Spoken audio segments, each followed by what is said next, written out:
তোমরা 5 জনে মিললে যে আমার লেপিনটা সাফ করছো এর লেগে আমি ঠিক করছি তোমরা 5 জনরে 25 টাকা করে দাম। তোমরা 5 জন ভাগ করে নিয়ে বাগা 5 টাকা করে। এটা আমি অঙ্ক কইরা বাইর করছি, বুঝছো? আপনি কি আমরা ব্যাক কল পাইছুন? আমরা 5 জনে কাম করছি, যদি আপনি 25 টাকা হয় তাহলে আপনারা 5 টাকা করে না, আমরা 14 টাকা করে দেন লাগবো। আপনি এটা কিতা কই? না না, ভুল কইতাছো তোমরা, বুঝছি তোমরা অঙ্ক কইরা বুঝাইতে হইব। আয়ো ব্ল্যাকবোর্ড তোমরা দেখাইতাছি। দেখো আমি কি লিখি। এই হইল 25, 25-এ 5 দিয়া ভাগ করলে 5 টাকা থাকে। 25 2 এর মধ্যে যা না, কিন্তু 25-এর মধ্যে যা। 25-এ 5 দিয়া ভাগ করলে থাকে 5। এসব উল্টা পাল্টা ওইসব আপনি কইতে দিচ্ছেন, আমারটা দেন আপনি। চাই না আমরা 5। আমরা যদি 25 দিয়ে ভাগ করি তাহলে 5 2 এর ভিতরে জানা জানা তো, কিন্তু 5 আবার 5 এর ভিতরে যা। 5 1 5 তাই 0 কাটতে লামাইলাম 2।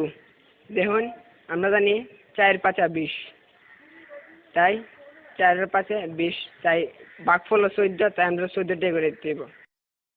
এইসব আদা সুদা কথা করতে শুনছো, আমরা তোমার গুণ করে দেয়া দিতেছি। এই দেখো এটা হচ্ছে 5, 5-এ 5 দিয়ে গুণ করলে হয় 25, বুঝতে পারছো?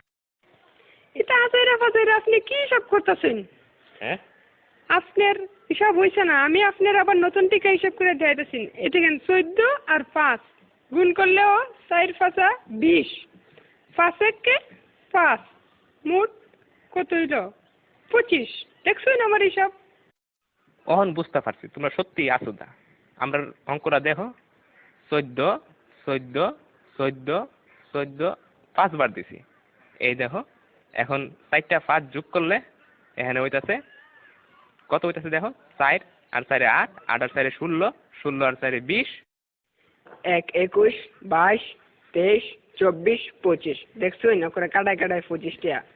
আপনি কি হিসাব শিখছেন সারা জীবন পড়ালেখা কইরা? কি বালের হিসাব? হালিয়ার হালাই কি বুঝাই গেল এটা আমারে?